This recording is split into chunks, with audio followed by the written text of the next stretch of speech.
প্রত্যেক দিনের মতো আজকে আবারও একটি রেসিপি নিয়ে আপনাদের সামনে হাজির হলাম।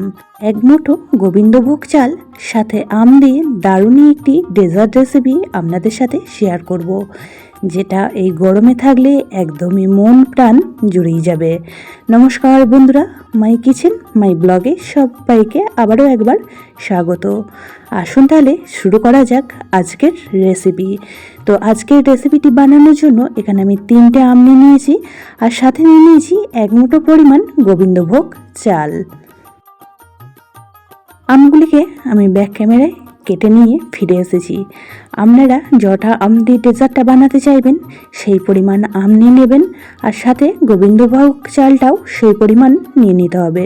তো আমগুলিকে আমি একটা প্লেটের মধ্যে রেখে দিলাম, আর এদিকে যে 1 মুঠো পরিমাণ গোবিন্দভোগ চাল নিয়েছিলাম সেই চালটা 1 ঘন্টা আগে থেকেই আমি সামান্য একটু জল দিয়ে ভিজিয়ে রেখে দিয়েছিলাম। তাতে করে চালগুলি এই পর্যায়ে খুব সুন্দরভাবে নরম হয়ে যাবে। আর ডেজার্টটা বানানোর ঠিক 1 ঘন্টা আগে চালটা খুব ভালো করে ধুয়ে নিয়ে ভিজিয়ে দেবেন। তো চালটা এই পর্যায়ে ভেজানো হয়ে গেছে, এখন চালটার একটা পেস্ট তৈরি করে নেব। এদিকে নিয়ে নিয়েছি একটা মিক্সিং জার, আর মিক্সিং জারের মধ্যে চালটা খুব ভালো করে ছেঁকে তুলে নিয়ে দিয়ে দিলাম। এখন এর মধ্যে দিয়ে দেব 7 থেকে 8 পিস কাজু। তো আপনাদের হাতের কাছে কাজু থাকলে অবশ্যই একটু দিয়ে দেবেন, আর যদি না থাকে কাজুটা বাদ দিয়েও চালটার পেস্টটা রেডি করে নিতে পারেন। একদমই মিহি করে পেস্টটা বানিয়ে নিতে হবে, কোনো রকম দানা থাকলে চলবে না। আর চালটা যদি বেশি আগে থেকে ভিজিয়ে দেওয়া হয় চালটা কিন্তু খুব সুন্দরভাবে পেস্টটা তৈরি হয়ে যাবে। ওই জারের মধ্যেও আমের টুকরোগুলি দিয়ে দিলাম। এখন আমটারও একটা পেস্ট রেডি করে নেব। তো কিছুটা পরিমাণ আম আমি তুলে রেখে দিয়েছি, যেটা পরে ব্যবহার করব। তো বাকিটার পেস্টটাও এখন রেডি করে নিয়েছি। ডেজার্টটা বানানোর জন্য এদিকে গ্যাসের মধ্যে আমি 750 ml দুধ বসিয়ে দিয়েছিলাম আগে থেকেই। তো দুধটা এই পর্যায়ে ঘন হয়ে একদমই 500 ml পরিমাণ হয়ে গিয়েছে। তো দেখেই বুঝতে পারছেন দুধটা অনেকটা পরিমাণে ঘন হয়েছে। আর এই ডেজার্ট বানানোর জন্য দুধটা যদি একটু ঘন হয় ডেজার্টটা কিন্তু খেতে খুবই ভালো লাগে। তো এখন দুধটা ফুটিয়ে বেশ কিছুক্ষণ টাইম আর একটু ঘন করে নেব। পুরনো বন্ধুরা সবসময় আমার পাশে থেকে আমাকে এতটা সাপোর্ট করার জন্য অনেক অনেক ভালোবাসা। নতুন বন্ধুরা যারা চ্যানেলে ভিজিট করছেন, চ্যানেলটি এখনও পর্যন্ত সাবস্ক্রাইব করেননি, তাদের কাছে অনুরোধ রইল চ্যানেলটি সাবস্ক্রাইব করে পাশে থাকা বেল আইকনটির অল প্রেস করে দেবেন। তাহলে আমি যখনই কোনো ভিডিও দেব নোটিফিকেশন সবার আগে আপনাদের কাছে পৌঁছে যাবে। দুধটা এই পর্যায়ে অনেকটাই ঘন হয়ে গিয়েছে। এখন যে চালের পেস্টটা তৈরি করে রেখেছিলাম সেই চালের পেস্টটা দিয়ে দিচ্ছি। তো চালের পেস্টটা দেওয়ার সাথে সাথেই খুব ভালো করে নাড়াচাড়া করে মিশিয়ে নিতে হবে, তা না হলে নিচে থেকে একদমই দলা পাকিয়ে যাবে, তখন কিন্তু ডেজার্টটা ভালো তৈরি হবে না।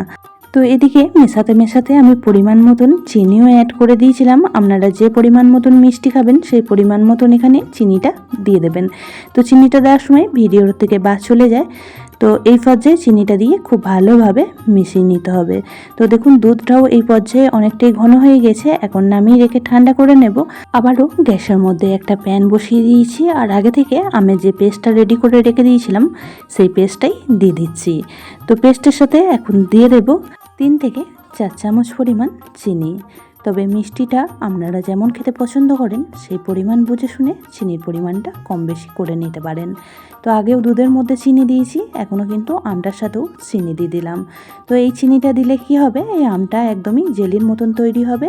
তাতে করে আজকের রেসিপিটির কালার এতটাই সুন্দর আসবে, যেটা না বানালে এইভাবে বুঝতেই পারবেন না। তো এখন খুব ভালো করে বেশ কিছুক্ষণ সময় এইভাবেই নাড়াচাড়া করে নেব। আর গ্যাসের ফ্লেমটা অবশ্যই করে লো টু মিডিয়ামে রেখে দেবেন, তা না হলে নিচে থেকে কিন্তু একদমই পুড়ে যেতে পারে। তো গ্যাসের ফ্লেম কম করে দিয়ে কন্টিনিউ খুন্তি করে এইভাবে নাড়াচাড়া করে নেব। তো দেখুন এইভাবে নাড়াচাড়া করতে করতে খুব সুন্দর একটা জেলির মতন কালার চলে এসেছে, আর একদমই তৈরি হয়ে গিয়েছে। তো এখন গ্যাসের ফ্লেমটা অফ করে দেব। আর যে দুধটা আগে থেকে রেডি করে রেখেছিলাম সেটাও কিন্তু অনেকটা পরিমাণে ঠান্ডা হয়ে গিয়েছে। তো এর মধ্যেই আমের জেলিটা দিয়ে দিচ্ছি। তো সম্পূর্ণ আমের জেলিটা দেওয়ার পর খুব ভালোভাবে মিশিয়ে নেব। আর মেশানোর পর এতটাই সুন্দর একটা কালার আসবে, তো সেটা দেখেই বুঝতে পারবেন। সামান্য কয়টা উপকরণ দিয়ে এই সহজ সাধারণ ডেজার্ট রেসিপিটি তৈরি হয়ে যায়, আর খেতেও কিন্তু ভীষণই ভালো লাগে, যেটা বাচ্চা থেকে বড় সকলেই পছন্দ করবে। খেতেও ভীষণই সুস্বাদু হয়। তো এখন খুব ভালো করে মিশিয়ে নিতে হবে।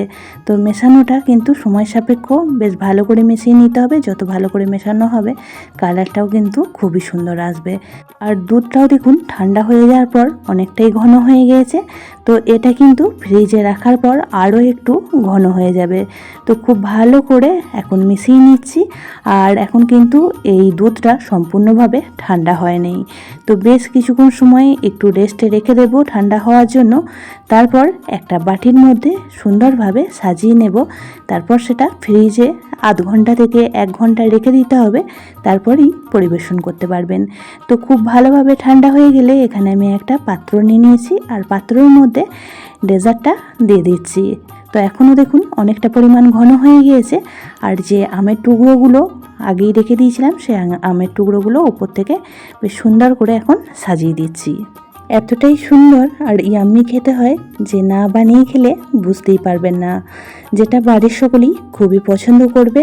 আর এই গরমের সময় এরকম ঠান্ডা ঠান্ডা ডেজার্ট থাকলে মন প্রাণ দুটোই কিন্তু একদমই ভালো হয়ে যায়।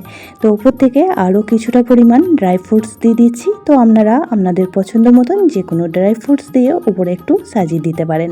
আমের টুকরো আর আমন্ডের টুকরো দিয়ে উপরে সাজিয়ে দিলাম। তো কতটা সুন্দর দেখতে লাগছে।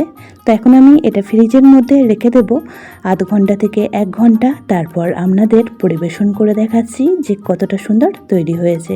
একদমই সহজ পদ্ধতিতে ঘরে থাকা সামান্য কিছু জিনিস দিয়েই এই ডেজার্ট রেসিপিটি বানিয়ে ফেলুন আর বাড়ির সকলকে পরিবেশন করুন।